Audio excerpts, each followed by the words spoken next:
మంచి ఫలములేయం ప్రభువా పంపుమాని శుభవర్షమునిమ్మా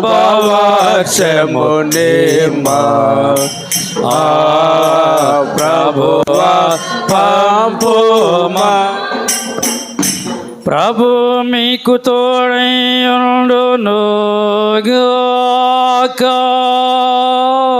మీ ఆత్మకు తోడైయుండునుగాక. పరిశుద్ధ సువార్త పరిశుద్ధుడైన మత్తయి రాసిన పరిశుద్ధ సువార్త 15వ అధ్యాయము 20 ప్రాసియున్నది. ప్రభువా నీకు మహిమ కలుగునుగాక. పరిశుద్ధుడైన మత్తయి రాసిన సువార్త 15వ అధ్యాయము 21వ వచన ఆరంభము. యేసు అక్కడ నుండి బయలుదేరి తూరు సీదోనుల ప్రాంతములకు వెళ్ళగా, ఇదిగో ఆ ప్రాంతముల నుండి కనాను స్త్రీ ఒకతే వచ్చి, ప్రభువా దావీదు కుమారుడా నన్ను కరుణింపుము,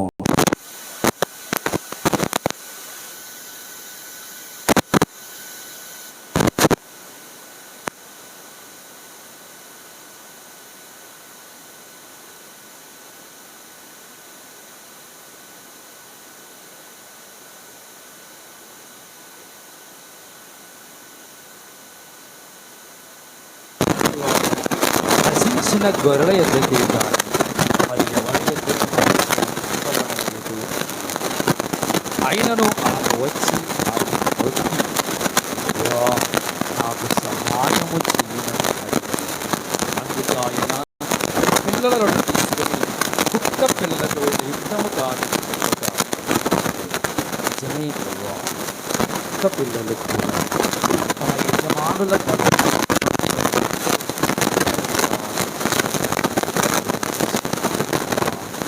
విశ్వాసము గొప్పది, నీవు కోరినట్టే నీకు అవునుగాక అని ఆమెతో చెప్పాడు. ఆమెకు స్వస్థతనుందేనో. ఈ పరిశుద్ధ సువార్త నిమిత్తము క్రీస్తు నీకు స్తోత్రము. నైస్య విశ్వాసూత్రమును మన విశ్వాసముగా ఒప్పుకుందాం. పరలోక భూలోకములకును దృశ్యాదృశ్యములైన అన్నిటికీ సృష్టికర్తయగు సర్వశక్తి గల తండ్రి ఒక్కడి దేవుని నమ్ముచున్నాను. దేవుని ఏక కుమారుడు ఒక్కడి ప్రభు అయిన యేసుక్రీస్తును నమ్ముచున్నాను. ఆయనని లోకముల కన్నా ముందు తన తండ్రి నుండి జన్మించిన వాడును, దేవుని నుండి దేవుడును, వెలుగు నుండి వెలుగును, నిజమైన దేవుడు నుండి నిజమైన దేవుడును, జింపబడక జన్మించిన వాడు, తండ్రితో ఏకత్వము గలవాడునై ఉన్నాడు. సమస్తమును ఆయన మూలముగా కలిగెను. ఆయన మనుష్యులమైన మన కొరకును మన రక్షణ కొరకును పరలోకముడి దిగి వచ్చి పరిశుద్ధాత్మ చేత కన్య మరియతో అవతారమెత్తి మనుష్యుడాయెను.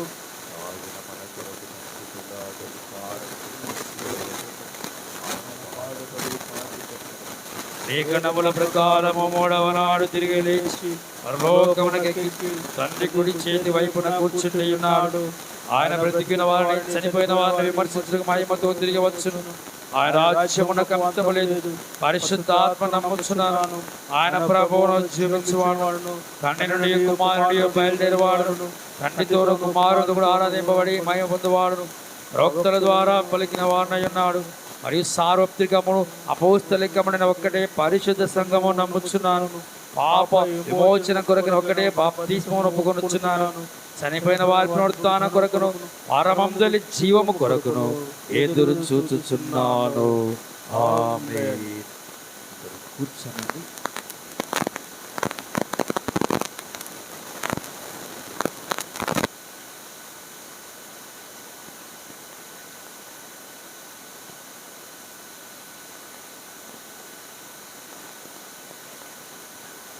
కళ్ళలో ఉంచి ప్రార్థన చేసుకుని పరిశుద్ధ లేఖనమును ధ్యానించుదాము.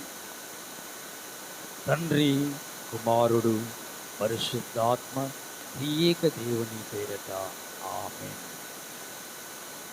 మంచి దేవుడవైన మా ప్రభువా, మహోన్నతుడవగు మా తండ్రి, ఉన్నవాడను అనువాడా, అగ్ని జ్వాలల వంటి నేత్రములు, అపరంజిని పోలిన పాదములు కలిగిన మా తండ్రి, నీకు స్తోత్రములు చెల్లిస్తూ నీ స్వరక్తముతో మమ్ములను సంపాదించుకున్నావు. నీ బిడ్డలగుటకు మాకు అధికారమిచ్చి ధన్య జీవితాన్ని మాకు ప్రసాదించినందుకై నీకు వందనం. ఈ సమయములో నీ చేతులకే అప్పచెప్పుతూ ఉన్నాము. మానవ జ్ఞానము స్వల్పమైనది అని నమ్ముచు అపరిమితమైన నీ జ్ఞానమును శోధించుట మాకు అసాధ్యము అని నమ్ముచు నీ ఆత్మపైన ఆధారపడి ప్రార్థిస్తూ పరిశుద్ధ ఆత్మశక్తిని మాపై నీ ప్రేమ బలపరచు. నా నోటి మాటలను మా అందరి హృదయ ధ్యానములను నీ దృష్టికి అంగీకారము యేసు నామములో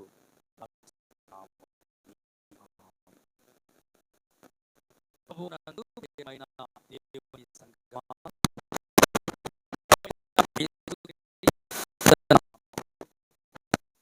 దేవుని పరిశుద్ధ దేవాలయంలో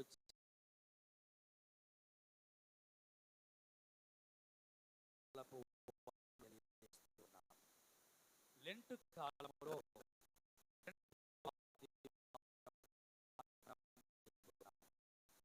లెంట్ కాలము అన్నటువంటిది ఈ క్రైస్తవ ప్రపంచంలో ఒక భక్తి ఆత్మీయ అనుభూతితో గడిపేటువంటి ఆ పరిశుద్ధమైన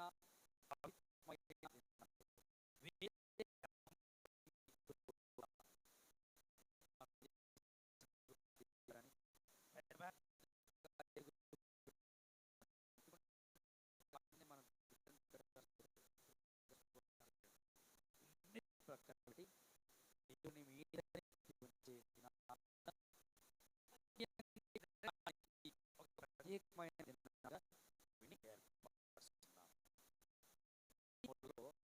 మన నమ్మకాన్ని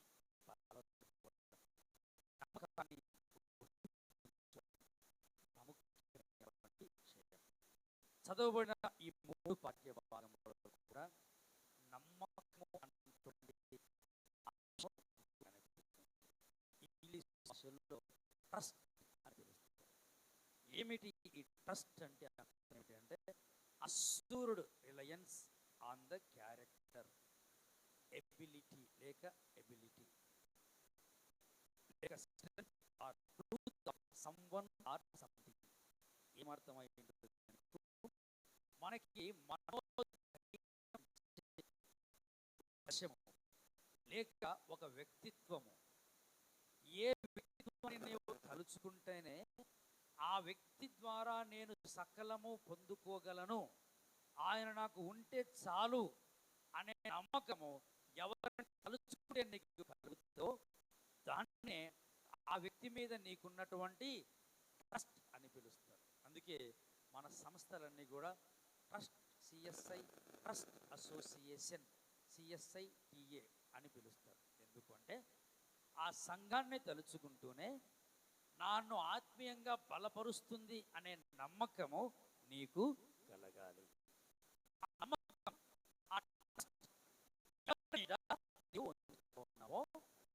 అదే నీకు అపారమైన శక్తిని, అపారమైన బలాన్ని, అపారమైనటువంటి ధైర్యాన్ని ఇస్తుంది. గమనించాలి. ఇప్పుడు మనం సాధారణంగా ఈ ట్రస్ట్ అంటే డ్రైవర్ మీద ఉంచుతాం, కళ్ళు మూసుకొని నిద్ర రాత్రి. ఎందుకంటే మమ్మల్ని తప్పకుండా గమ్యాన్ని చేరుస్తాడు. రాజకీయ నాయకులు చుట్టుపక్కల ఉన్నటువంటి సెక్యూరిటీని నమ్ముకుంటారు. వాళ్ళుంటే మమ్మల్ని ఎవరు ఏమీ చేయలేరు. అయితే వాక్యం ఏం చెప్తుంది అంటే మనుష్యుల మీద నమ్మకం లేక ట్రస్ట్ ఉంచడం అది పరిమితమైనటువంటిది. ఎంత నమ్మకంగా నువ్వు బస్ ఎక్కినా చివరికి చేరుకుంటామనే గ్యారంటీ లేనటువంటి దినాలలో ఉన్నాం. అయితే ఈ మనుష్యుల మీద ఉంచే నమ్మకం కంటే రారాజు అయినటువంటి ఆ యేసు ప్రభు పైన ఉంచే నమ్మకం నిన్ను ఇంకా ధైర్యపరుస్తుంది, బలపరుస్తుంది. ఇది మనము గమనించాలి. చదువుకున్న పాఠ్యభాగం ఇర్మియా గ్రంథము 17వ అధ్యాయము 5వ వచనము నుంచి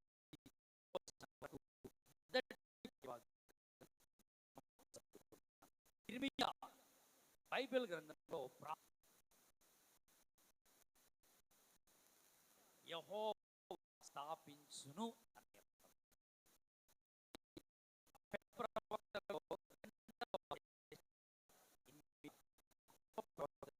పిలువబడ్డాడు. ఆయన ఊరు పేరు కూడా ఇర్మియా గ్రంథం 1వ అధ్యాయంలో వ్రాయబడి ఉంటాయి. చిన్న వయస్సు యవ్వనములోనే దేవుని యొక్క పరిచర్యకు పిలువబడ్డాడు ఇర్మియా. అదే విధంగా గమనించాల్సింది ఏంటంటే పరిచర్యలో ఉన్నటువంటి అతనికి ఉన్నటువంటి వాక్చాతుర్యం అంటే కల్లిబొల్లి కబుర్లు చెప్పడం కాదు, కానీ ఉన్నది ఉన్నట్లుగా దేవుని మాటలు చెప్పేవాడు. తీర్పు వస్తుంది, అయా యెరూషలేం దేవాలయాన్ని గురించి ఏడుస్తూ ఆ గోడల మీద కూర్చొని అనేకులను హెచ్చరించాడు. అందుకే ఇర్మియాని ఏమంటారంటే విలాప ప్రవక్త, అదేవిధంగా వివాదాస్పదమైన ప్రవక్త. ఈ నిజమైన ప్రవక్తలు ఎప్పుడు కూడా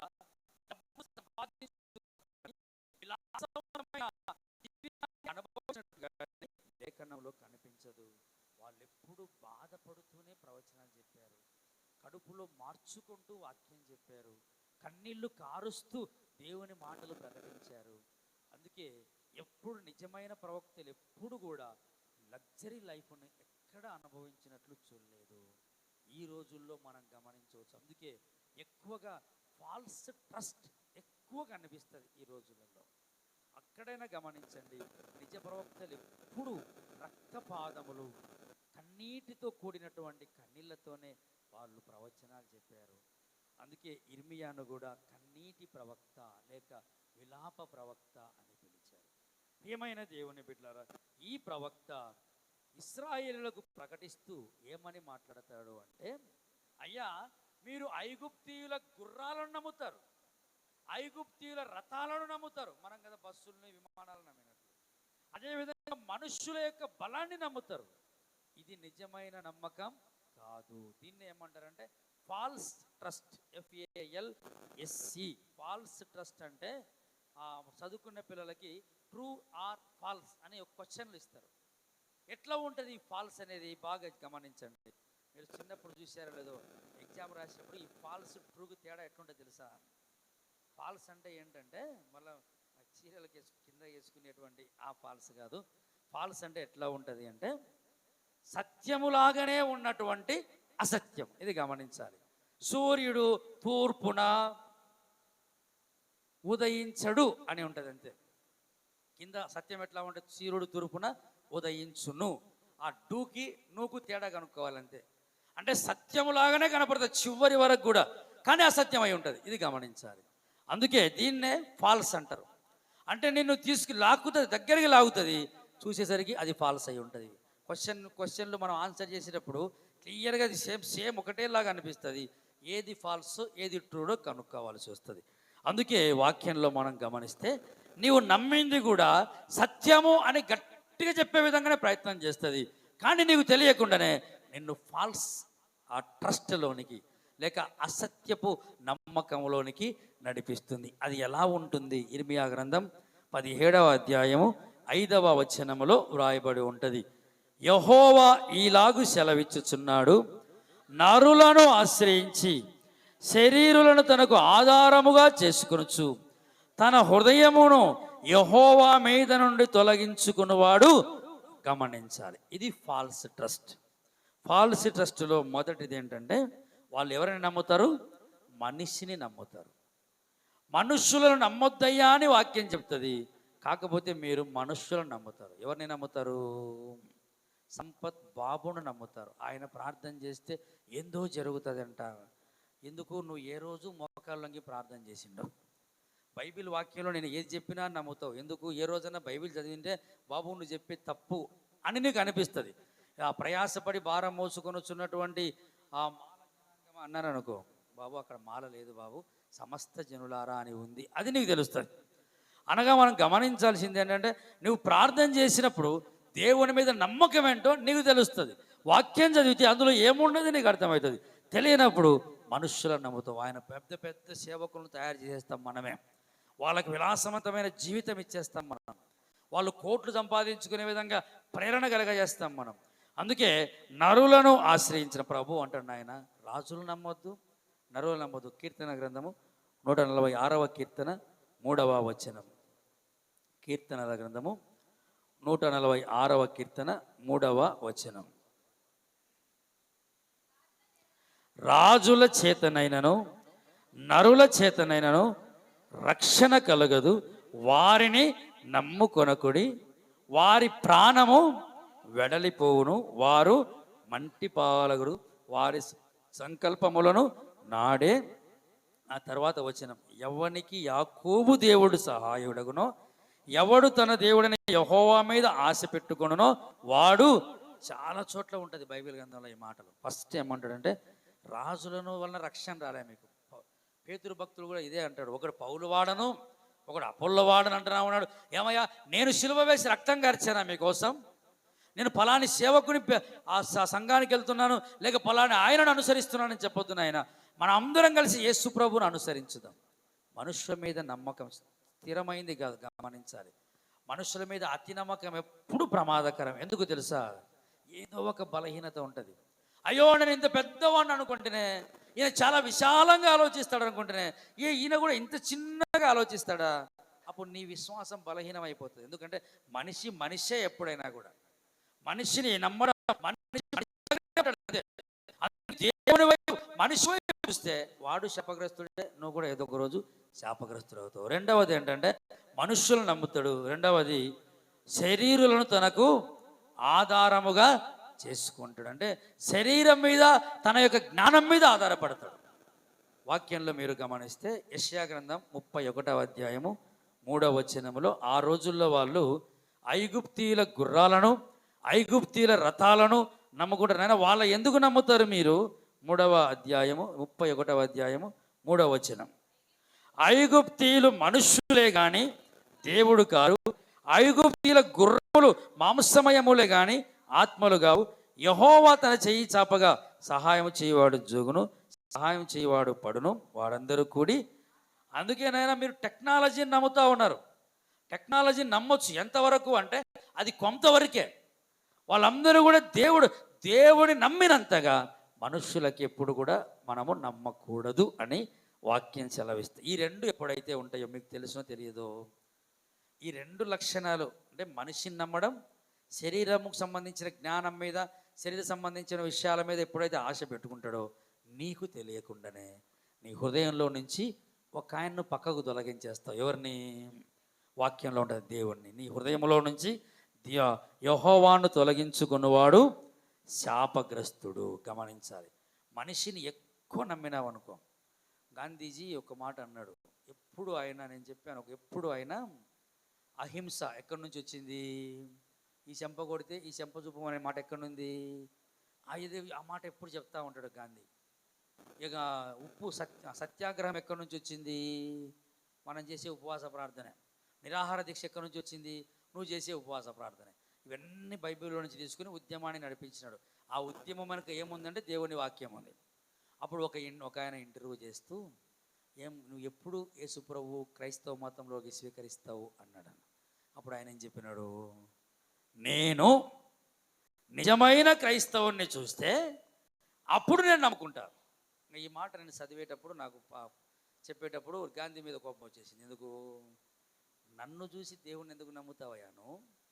మనిషిని చూసి దేవుణ్ణి ఎందుకు నమ్ముతావు? దేవుణ్ణి చూసి దేవుణ్ణి నమ్మాలి. నువ్వు నన్ను చూడమేది, సంఘాన్ని ఎందుకు చూడాలి? సంఘంలో ఉన్న మనుషుల వైపు ఎందుకు చూస్తావు? సంఘంలో ఉన్న గురువుల వైపు ఎందుకు చూస్తావు? దేవుని వైపు చూసి దేవుని నమ్మితే స్థిరంగా ఉంటావు. వాక్యం ఏమంటా ఉంది? మనుష్యులు నమ్ముకున్నట కంటే, రాజులు నమ్ముకున్నట కంటే యెహోవాను ఆశ్రయించుట మేలు. మరి నా వైపు ఎందుకు చూస్తావు నువ్వు? దేవుని వైపు చూడడం. అందుకే ఎప్పుడైతే నువ్వు మనిషిని ఎత్తిగా నమ్ముతావో, మీరు కొన్ని చోట్ల మీరు గమనించండి, యూట్యూబ్లలో కానీ, ఫేస్బుక్లో కానీ, వాట్సాప్లో కానీ సేవకులను గురించి పెడతా ఉంటారు. సేవకులను ఒక మాట విమర్శించినామనుకో, కిందంగా చెలరేగిపోతారు ఆ కామెంట్స్ రూపంలో. కానీ ఒక్కోసారి ఫోన్లు చేసి కూడా బెదిరిస్తారు, ఒకసారి దాడి కూడా చేయడం జరుగుతుంది సేవకులను. అదే యేసు ప్రభువును విమర్శిస్తూ అనేకులు చండాలమైన మాటలు మాట్లాడుతున్నారు, వాళ్ళకి స్పందించరు ఎవరు కూడా. మనిషిని విమర్శించినప్పుడు, బ్రదర్ను విమర్శించినప్పుడు వీడు ఎమోషనల్ అయిపోతాడు. అంటే తెలియకుండానే మనిషిని ఆరాధించే స్థాయిలోనికి వచ్చేస్తాడు మనం. ఎందుకు? అతిగా మనిషిని నమ్మడం వలన. అందుకే యెహోవా దేవుడు ఏం చెప్తాడు అంటే, నీవు మనుషుల మీద ఎక్కువ నమ్మకం పెట్టుకోవద్దు. అలా పెట్టుకున్నవాడు ఎలా ఉంటాడు? వచనం ఇర్మియా గ్రంథం చదువుకున్న మొదటి పాఠం 17వ అధ్యాయం. వాడు ఎడారిలోని అరుహా వృక్షము వలె ఉండును, మేలు వచ్చినప్పుడు అది వానికి కనపడదు. వాడు అడవిలో కాలిన నెల ఎందును, నిర్జనమైన చెవిటి భూమి ఎందును గమనించదు. అరుహా వృక్షం, ఎడారిలో అరుహా వృక్షం. మీరు అరుహా వృక్షం అంటే ఇది హెబ్రీ పదం అరుహా అనేది. ఇంగ్లీష్ భాషలో ష్రబ్, SHRUB, HEATH, ఈ రెండు పదాలతో పిలుస్తారు. అంటే ఒక రకమైన పొదలాగా పెరుగుతుంది. మీ ఎండల కాలంలో తెల్లగా ఒక చిన్న ఈగలాగా వచ్చి కళ్ళలో పడుతుంది, పక్కకు తప్పు తెల్లగా గాల్లో వస్తూ ఉంటాయి కొన్ని. అట్లుంటుంది ఈ ష్రబ్ అనే పొద. ఎట్లుంటుంది? చిన్న గాలి వచ్చినా కొట్టుకొని పోతుంది, చిన్న ఎండ వచ్చినా కూడా కాలిపోతుంది, ఎక్కడ నిలబడదు, గాలికి చెదిరిపోతూ ఉంటుంది. అలా ఉంటుంది నాయన. మనుషుల మీద నువ్వు విశ్వాసం ఉంచితే, అలా ఉంటుంది. మనుషులను ఎక్కువగా నమ్మితే స్థిరంగా నువ్వు ఉండలేవు అని ఇర్మియా భక్తుడు చెప్తాడు. అంటే ఇది మేలు వచ్చినా కనపడదు. ఎవరు కనపడతారు? మేలు వచ్చినా దేవుడు కనపడదు, మనిషి కనపడతాడు. మనిషికి చప్పట్లు కొట్టడం, మనిషిని భజన చేయడం మొదలు పెడతాం. అదేవిధంగా మళ్ళీ ఇంకో మాట ఉంటుంది, వాడు చవిటి భూమి యందును, నిర్జనమైనటువంటి చవిటి భూమి యందు, కాలిన నెల యందును, నిర్జనమైన చవిటి భూమి యందు నివసిస్తాడు. అంటే ఎప్పుడు కూడా సరి అయినటువంటి విశ్వాసంలో ఉండడు. వీడెప్పుడు బాధపడుతూనే ఉంటాడు, చిన్న విషయాలకు బాధపడుతూనే, నాకు దేవుడు అది ఇవ్వలేదు, ఇది ఇవ్వలేదు. నిత్య శంకితుడు, దుఃఖభాగులు అని చదువుకుంటాం 7th అప్పుడు సబ్జెక్ట్లో ఉండే. నిత్య శంకితుడు, క్రోధనుడు, ఎప్పుడు ఏడుస్తూనే ఉంటాడు, నిత్యం శంకిస్తూనే ఉంటాడు, స్థిరంగా విశ్వాసంలో ఉండడు. ఈయన ఏం చేస్తున్నాడు అంటే, ఈ సంఘం బాగలేదని ఆటికి, ఇక్కడ బాగలేదని ఇక్కడికి, వాళ్ళు బాగలేదని ఇక్కడికి, ఒక చోట స్థిరమైనటువంటి జీవితం లేకుండా జీవించేటువంటి వారుగా ఉంటారు. ఇది ఫాల్స్ ట్రస్ట్ గురించి ఇర్మియా భక్తుడు మాట్లాడేటువంటి మాటలు. అదేవిధంగా true trust, blessed man. False trust ఎవరు ఉంటారంటే, వీడు శాపగ్రస్తుడైనటువంటి వాడు, ధన్యుడు లేక ఈ మాట రాయబడి ఉంటుంది, ధన్యుడు లేక ఆశీర్వదించబడినటువంటి వాడు. 7వ వచనంలో రాయబడి ఉంటుంది, యెహోవాను నమ్ముకున్నవాడు ధన్యుడు, యెహోవా వానికి ఆశ్రయముగా ఉండును. ఏంటంటే మనుషులు నమ్ముకునేవాడు మనుషులను ఆశ్రయిస్తాడు, యెహోవాను నమ్ముకునేవాడు యెహోవాను ఆశ్రయిస్తాడు. అంటే he trusts in the lord. First దేవుణ్ణి నమ్ముతాడు, హోప్స్ ఇన్ ద లార్డ్, దేవుణ్ణి ఆశ్రయిస్తాడు. ఏ సమస్య వచ్చినా దేవుణ్ణి ఆశ్రయించేవాడుగా ఉంటాడు. ఇది గమనించాలి. అందుకే 118వ కీర్తన 8వ వచనంలో మనకందరికీ తెలుసు, రాజులను నమ్ముకొనుట కంటే యెహోవాను ఆశ్రయించుట మేలు, మనుషులను నమ్ముకొనుట కంటే యెహోవాను ఆశ్రయించుట మేలు. అంటే వీడు ఏం చేస్తాడు అంటే, తన మీద కూడా తను నమ్మడు, దేవుణ్ణి మాత్రమే నమ్ముతాడు. అందుకే తన మీద తనను తాను ఉపేక్షించుకొని దేవుణ్ణి నమ్ముకొని, అనగా తన సిలువను ఎత్తుకొని ప్రభువును వెంబడించే బిడ్డగా ఇతడు ఉంటాడు. ఎంత కష్టం వచ్చినా, ఎవరు తోసిపుచ్చినా, ఎటువంటి స్థితి వచ్చినా ఈ విశ్వాసము స్థిరంగా ఉంటుంది. 8వ వచనంలో రాయబడి ఉంటుంది, వాడు జలముల యొద్ద నాటబడిన చెట్టు వలె ఉండును, అది కాలువల ఓరను దాన్ని వేళ్ళు తన్నును, వెట్ట కలిగినను దానికి భయపడదు, అది ఆకుపచ్చగా ఉండును, వర్షము లేని సంవత్సరమున చింత నొందదు, కాపు మానదు. క్లియర్గా రాయబడి ఉంటుంది చూడండి. జలముల దగ్గర నాటబడిన చెట్టు వలె ఉంటుంది. ఆ చెట్టు ఎలా ఉంటుంది? మళ్ళా వేరు లోపలికి పోయి ఉంటాయి. అప్పుడు ఎలా ఉంటుంది అంటే, వర్షం వచ్చిన ఎండకు భయపడదు, అదేవిధంగా వర్షము రాకపోయినా భయపడదు, ప్రతి కాలంలో పచ్చగా ఉంటుంది. ఏంటి అంటే వాడి విశ్వాసం అలా స్థిరంగా ఉంటుంది. కష్టం వచ్చినా విశ్వాసం కోల్పోడు, వర్షము రాకపోయినా విశ్వాసం కోల్పోదు, వర్షం వచ్చినా విశ్వాసం కోల్పోదు, అనారోగ్యం వచ్చినా విశ్వాసం కోల్పోదు. అందుకే హబక్కూకు ఏమంటాడు మన గ్రంథం 3వ అధ్యాయం 11లో, అంజూరపు చెట్లు పుయ్యకుండినను, ఆ కాపు లేకపోయినను, చాలలో పశువులు లేకపోయినను, హబక్కూకు గ్రంథము 3వ అధ్యాయము 11వ వచనములో రాయబడి ఉంటుంది. తలతలలాడును సంచరించిన బాణములు. ఒక్క నిమిషం, 3వ అధ్యాయము 17వ వచనం, 11 కాదు. అంజూరపు చెట్లు పూయకుండినను, ద్రాక్ష చెట్లు ఫలింపకపోయినను, ఒలీవ చెట్లు కాపు లేకపోయినను, చేనులో పైరు పంటకు రాకపోయినను, గొర్రెలు దొడ్డిలో లేకపోయినను, శాలలో పశువు లేకపోయి, నేను యెహోవా యందు ఆనందించెదను, నా రక్షణకర్త అయిన దేవుని యందు నేను సంతోషించెదను, ప్రభువు యెహోవాయే నాకు బలం. ఇది గమనించాలి. అంటే ఏమి ఉన్నా లేకపోయినా నా దేవుడున్నాడు అన్నటువంటి విశ్వాసము వాళ్ళలో ఉంటుంది. అందుకే ఈ నమ్మకం, నమ్ముట నీ వలన అయితే నమ్మువానికి సమస్తము సాధ్యమే. ఈ నమ్మకం ఉన్నవాడు ఎక్కడ పడిపోకుండా ఉంటాడు. అందుకే ప్రభువు ఉంటాడు, నీ హృదయములో యెహోవాకు స్థానం ఇవ్వడం, మన హృదయములో దేవునికి స్థానం ఇవ్వడం. దేవుడు సృష్టించేటప్పుడు అన్ని అవయవాలకు అన్ని ఫుల్ఫిల్ చేస్తూ వస్తాడు, హృదయాన్ని మాత్రం అట్లే ఖాళీగా పెట్టాడు ప్రభు. ఎందుకు?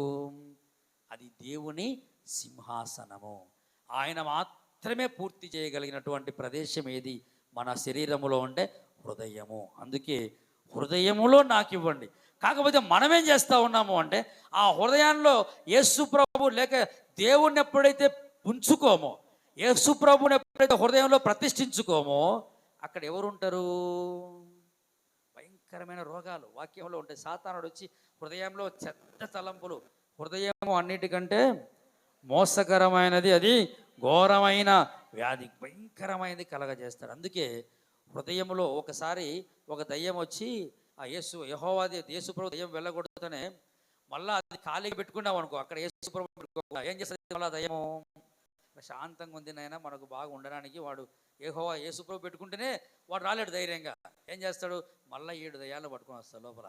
ఇంకా భయంకరమైన స్థితి. అందుకే హృదయాన్ని భర్తీ చేయగలిగినటువంటి సామర్థ్యం, దాన్ని నింపగలిగినటువంటి వాడు ఒక్క యేసు ప్రభు. ఆయన ఒక్కడు మాత్రమే చెప్తాడు, ఇదిగో నాన్న నేను తలుపున నిలుచుండి తడుస్తా ఉన్నాను, ఎవడైనా తెరిస్తే వానితో పాటు కూర్చుంటాను, నేను భోంచేస్తాను, వానితో స్థిరంగా అతన్ని ధైర్యపరుస్తూ ఉంటాను. అందుకే నీ ఒంటరిగా ఉన్నప్పుడు నీ హృదయంలో ఉన్న యేసయ్యతో నువ్వు మాట్లాడుకోవడం.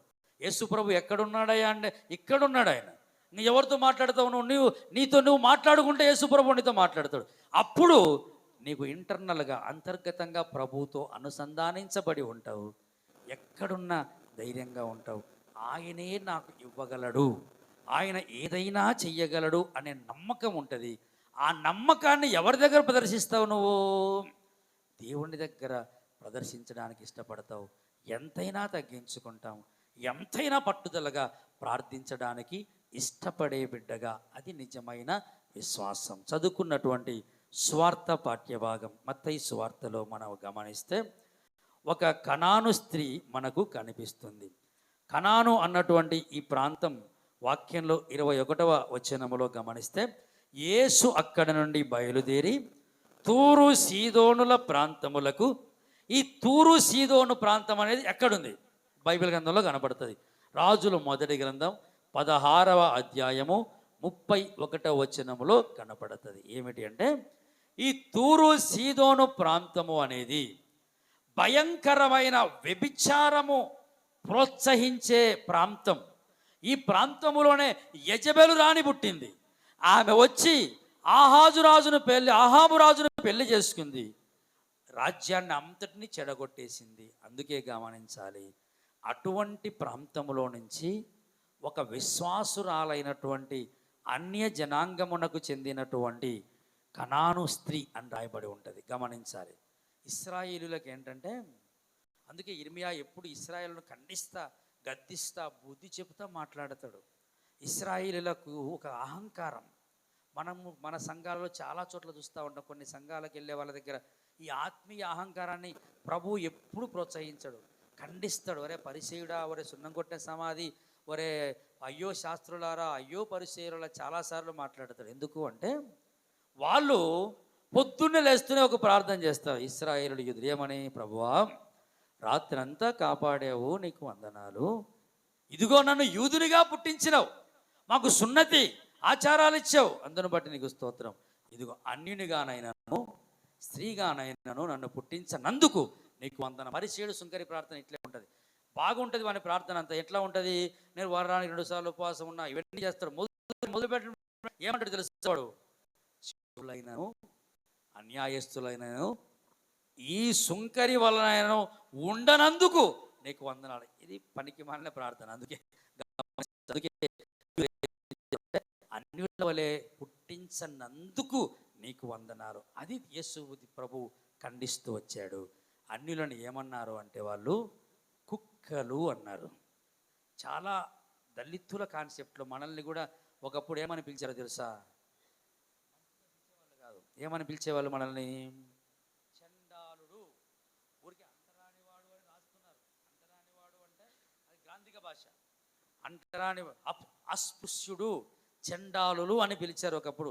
నీ గాలి కూడా తగలకూడదు. అందుకే మన ఇండ్లన్నీ ఉత్తరాన దక్షిణాన ఉంటాయి. తూర్పు గాలి పడమ గాలి ఎక్కువ తోలుతుంది కాబట్టి మన గాలి కూడా తగలకూడదు. అంత చులకనగా చూసింది సమాజం. అదేవిధంగా అన్యులను కూడా కుక్కలతో సమానంగా చూశారు ఇశ్రాయేలీయులు. అంత చీప్గా చూస్తే, కానీ దేవుడు అంటాడు, నాయనా నేను నీ కులాన్ని చూడడం లేదు కదా, నేను నీ మతాన్ని చూడడంలే. ఈమె ఎక్కడ పుట్టింది? తూరు సీదోను ప్రాంతం అంటే అది విపరీతమైనటువంటి దుష్కామ క్రియలు జరిగించే ప్రాంతంలో పుట్టినప్పటికీ నేను చూసేది ఆమె విశ్వాసాన్ని, నేను ఆమె నమ్మకాన్ని చూస్తా. నేను అందుకే నీ హృదయంలో నమ్మకాన్ని బలపరుచుకోను. నేను ఏ వంశంలో పుట్టా, ఏ ఇంటి పేరుతో పుట్టాను, ఎంత గొప్పది మా వంశం అని చెప్పుకుంటున్నామో నాకు అవసరం లేదు నాయన. నీ హృదయంలో విశ్వాసం ఉందా, నీ హృదయంలో నమ్మకం ఉందా, ఇది నేను చూస్తాను. ఇది ప్రభువు చెప్పే మాట. అందుకే కనాను స్త్రీ వచ్చి ఏం చేస్తుంది అంటే, వాక్యంలో గమనించండి 22వ వచనంలో, ప్రభువా దావీదు కుమారుడా నన్ను కరుణింపు. మీ బైబిల్ గ్రంథంలో చాలా చోట్ల గుడ్డి భర్తిమయ్య కానీ ఈ కనాను స్త్రీకి కానీ చాలామంది దావీదు కుమారుడా నన్ను కరుణించుము. ఎక్కడైతే దావీదు కుమారుడా అని వాళ్ళు సంబోధించారో ఆయనని మెస్సియాగా లేక రక్షకునిగా అంగీకరించారు అని అర్థం. అంటే నా కుమార్తెలో ఉన్నటువంటి ఆ రోగాన్ని, ఆ రుగ్మతను పోగొట్టడానికి సమర్థుడు ఎవరు అంటే యేసు ప్రభు మాత్రమే అని నమ్మింది. ఇది ట్రూ ట్రస్ట్, నిజమైన నమ్మకము. ఈ నమ్మకం ఎలా ఉంటుంది అంటే, చుట్టుపక్కల ఉన్న వాళ్ళందరూ చీదరించుకుంటా ఉన్నారు.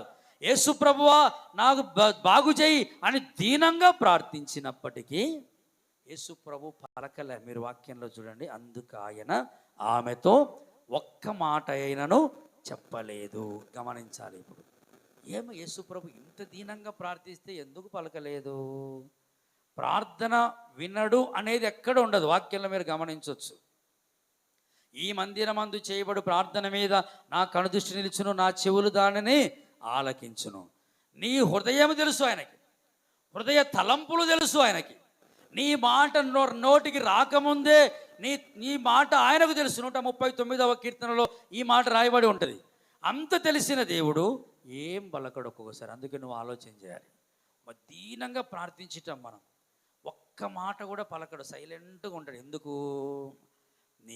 నీ నమ్మకం పరీక్షించబడుతుంది. మొట్టమొదట నీ నమ్మకాన్ని నువ్వు ప్రభు దగ్గర ప్రదర్శిస్తావు. ప్రదర్శించిన నీ నమ్మకం పరీక్షించబడుతుంది. ఇది గమనించాలి.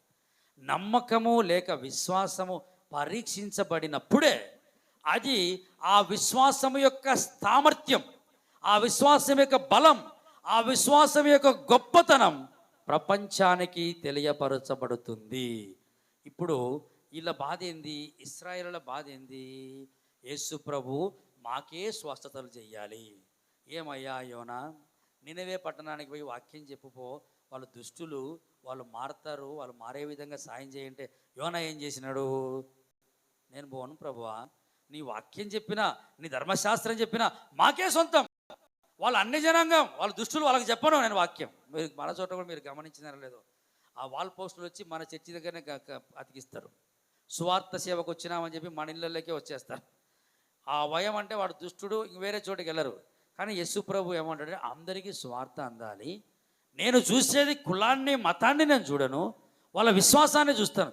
యూదులు ఏం చేశారు, మాకే సొంతం, మిగతా వాళ్ళందరూ అన్యులు లేక డాగ్స్, కుక్కలు అని పిలిచారు. అందుకే ప్రభు ఏమంటాడంటే ఏం పలకకుండా, వాక్యంలో మీరు గమనించండి 24వ వచనంలో ఇంకా కేకలేస్తుంది. పక్కనున్న వాళ్ళు ఏమంటారు, పంపించే ప్రభువా, ఈమె కేకలేస్తా ఉంది. అప్పుడు ప్రభు ఒకటే మాట ఏమంటాడు, ఆయన ఇశ్రాయేలు ఇంటి వారై నశించిన గొర్రెల యొద్దకే గాని మరి అవని యొద్దకు నేను. ఈ మాట పట్టుకొని మీరు చూసారా లేదో, ఈ మతోన్మాదులు కొన్ని అవి చూడొద్దులేండి, బుర్ర పాడవుతుంది. మేమేమంటే వాటిని పరిశీలించాలి కాబట్టి అన్నీ చూస్తూ ఉంటాం.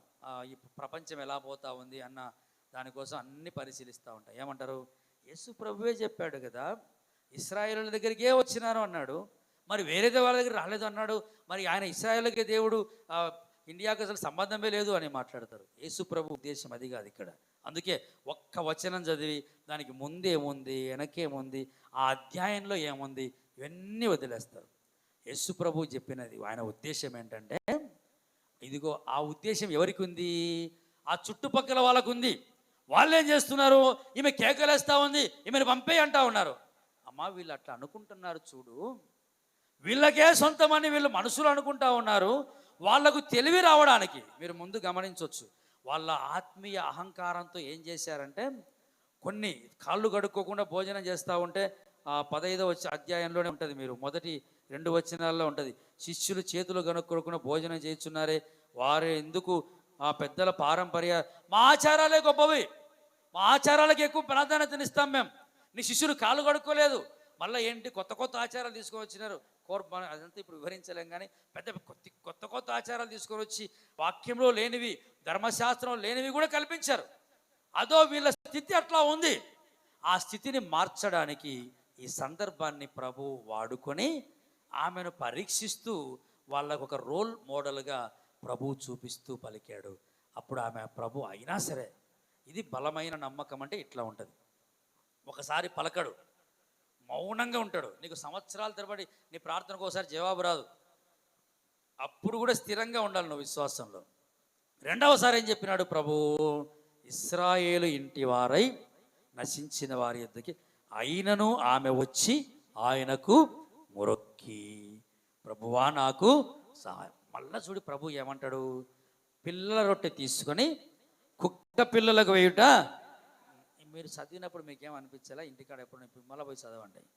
ఏంది యేసు ప్రభు ఇశ్రాయేలు యొద్దకే అంటాడు, మళ్ళా కుక్క పిల్లలు అంటాడు. ఇది యేసు ప్రభు ఉద్దేశం కాదు. ఇక్కడ ఆ కాంటెక్స్ట్ అంటే ప్రతి టెక్స్ట్కి ఒక కాంటెక్స్ట్ ఉంటుంది. అంటే ఈ ఇవ్వబడినటువంటి ఈ దీనికి ఒక సందర్భం ఉంటుంది. ఏమిటి ఆ సందర్భము అంటే, ఈ యూదులు ఇశ్రాయేలులు ఏమనుకున్నారు, అన్ని జనాంగాన్ని కుక్కలు అన్నారు. యేసుప్రభు అనలే. అందుకు అంటా ఉన్నాడు, మీరు రొట్టె తీసుకొని కుక్క పిల్లలకు వేస్తే వీళ్ళు బాధపడతారు, అందుకు వేయొద్దు అని చెప్తా ఉన్నారు, పో అని తరుముతా ఉన్నారు వీళ్ళు. అప్పుడు అక్కడ కూడా ఆమె ఏం చేస్తుంది, కనీసము కింద ఉన్న పడతాయి కదా ప్రభువా, పిల్లలు తినేటప్పుడు ముక్కలు కింద పడితే అవి తినేది ఎవరు, కుక్కలే కదా, నేను కనీసం అవైనా తింటా. అప్పుడు చూడండి గ్రేట్ స్టేట్మెంట్ ఇస్తాడు ప్రభు, ఆమె విశ్వాసాన్ని ప్రశంసిస్తాడు. ఏమంటాడు, అందుకు యేసు, అమ్మా నీ విశ్వాసము గొప్పది. గమనించాలి ఇక్కడ, అయ్యా వీళ్ళ ఆచారాల కంటే, వీళ్ళ మనస్సులో ఉన్నటువంటి మేము అనే ఆత్మీయ అహంకారం కంటే, నిన్ను కుక్కలు అని సంబోధించినటువంటి వీరి పనికి మాలినటువంటి సంప్రదాయముల కంటే నీ విశ్వాసం గొప్పది. వీళ్ళందరికంటే నీవే గొప్పదానవు, నీవు ఏది కోరావో అది నేను చేస్తాను, వీళ్ళు ఎంతమంది నిన్ను తరిమినా సరే నేను నీ విశ్వాసాన్ని చూస్తాను. ఇది ప్రభు ఇచ్చేటువంటి స్టేట్మెంట్. అంటే నీ దేశం చూడను, నీ కులము చూడను, నీ మతం చూడను, నీ ఆచారాన్ని చూడను, నేను చూసేది నీ విశ్వాసాన్ని మాత్రమే. అందుకే ఒక శతాధిపతి దగ్గరికి వచ్చి, నేను ఇంట్లోకి వచ్చిన పాత్రుడను గాను, అప్పుడు ఏమన్నాడు యేసుప్రభు, ఇశ్రాయేలులోనైనను నేనింత విశ్వాసం ఉన్నట్లు చూడలేదు. మత్తయి సువార్త 8వ అధ్యాయము 10వ వచనం. అంటే నాకు కావలసింది విశ్వాసం నాయనా. ఈ మాట విని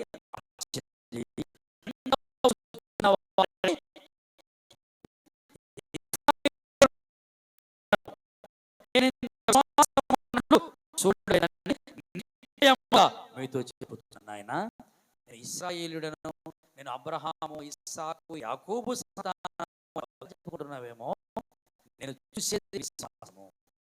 నేను చూసేది ఎంత వచ్చావు. అందుకే ఈ కనాను స్త్రీ యేసు ప్రభువైన అంత నమ్మకం ఉంచింది కాబట్టే కుక్క అన్న ప్రభువును పట్టుకొని అలాగే ఉంది. నేను నీకు ఉంది అంటే మాటలు స్టెప్ బై స్టెప్ మీరు గమనించండి. వాక్యం చదవండి మళ్ళీ ఇంకోసారి. ఏంటంటే స్టెప్ బై స్టెప్ విశ్వాసాన్ని పరీక్షిస్తూ వస్తాడు. పరీక్షించి విశ్వాసాన్ని ప్రశంసించి ఆమెకు 100కి 100 మార్కులు వేసి ప్రపంచంలో ఆమె గొప్పతనాన్ని చూపించే ప్రయత్నంలో భాగం ఇది గమనించాలి. అందుకే మనము గమనించాల్సింది ఏంటంటే ఒక్కొక్కసారి ప్రార్థనకు ఆలస్యం అవుతుంది. నీ విశ్వాసం ఎంత గొప్పదో దేవుడు చూస్తూ ఉన్నాడు. నీ విశ్వాసం ఎంత బలమైందో దేవుడు ఒక్కోసారి వాళ్ళకు సులభంగా ఇచ్చేస్తాడు, నీకు మాత్రం ఆలస్యం చేస్తూ ఉన్నాడు. ఏం వాడు అంత వానికి ఇచ్చినావు నాకెందుకు ఇవ్వలేదు అంటావు. దేవుడు అంటాడు, నీ విశ్వాసం గొప్పతనాన్ని నేను చూపించాలనుకుంటా ఉన్నాను. ఇంకా ఆ విశ్వాసపు పరిమాణం, ఆ విశ్వాసం యొక్క క్వాలిటీ, ఆ విశ్వాసం యొక్క క్వాంటిటీ నేను పెంచాలనుకుంటున్నాను. అందుకే దేవుడు ఆలస్యం చేస్తూ వస్తాడు. అందుకే ప్రభు ఏమంటాడంటే మనం చదువుకున్న మొదటి పాఠం ఇర్మియా 17:10 వచనంలో, ఒకని ప్రవర్తనను బట్టి వాని క్రియల చొప్పున ప్రతీకారము చేయుటకు యెహోవా అను నేను హృదయములను పరిశోధించువాడను, అంతరింద్రియములను.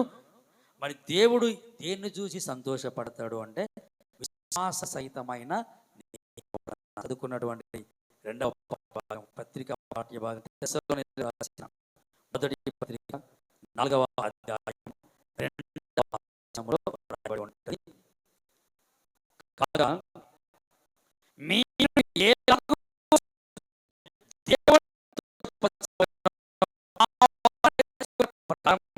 మీరు నడుచుకుంటున్నారు. ఈ విషయంలో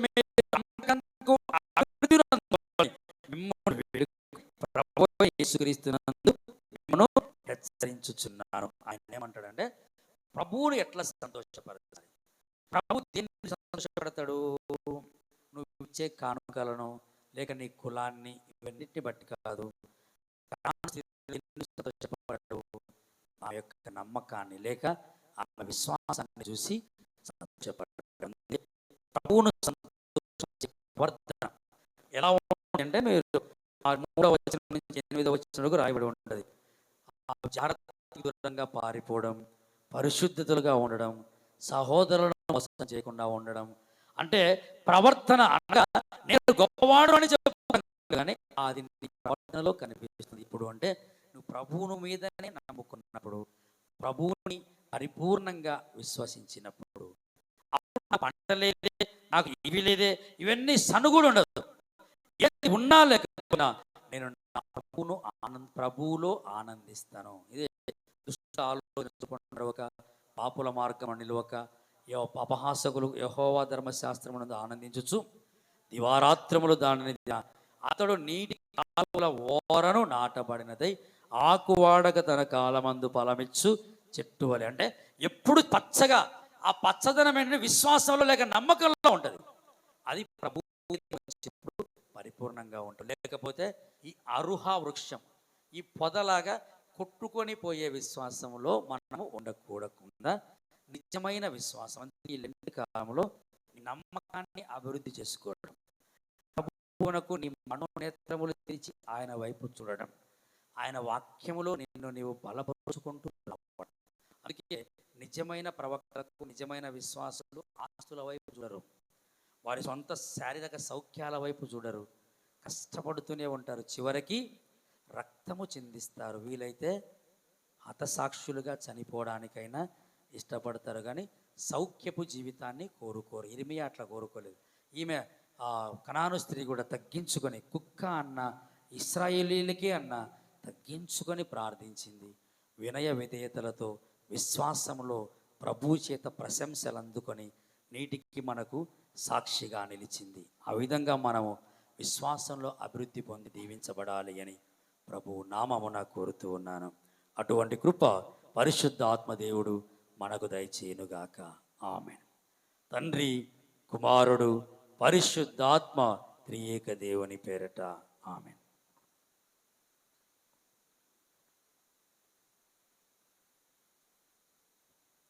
సంఘమంతా నిలబడి దైవ భయముతోనూ భక్తితోనూ మన అర్పణలను ప్రభువునకు అర్పించదము. దేవునికి స్తుతి యాగము చెయ్యుము, మహోన్నతునికి నీ మొక్కుబడులు చెల్లించుము. ఆంధ్ర క్రైస్తవ కీర్తనలు 149వ కీర్తన, దేవుని ప్రేమ ఇదిగో అనే కీర్తన పాడుచు మన అర్పణలను ప్రభువునకు అర్పించుదాం. దేవుని ప్రేమ ఇదిగో జనులార భావంబునందిలియరే, కేవలము నమ్ముకొనినా పరలోక జీవంబు మనకబ్బును. దేవుని ప్రేమ ఇదిగో జనులార భావంబునందిలియరే, కేవలము నమ్ముకొనినా పరలోక జీవంబు మనకబ్బును.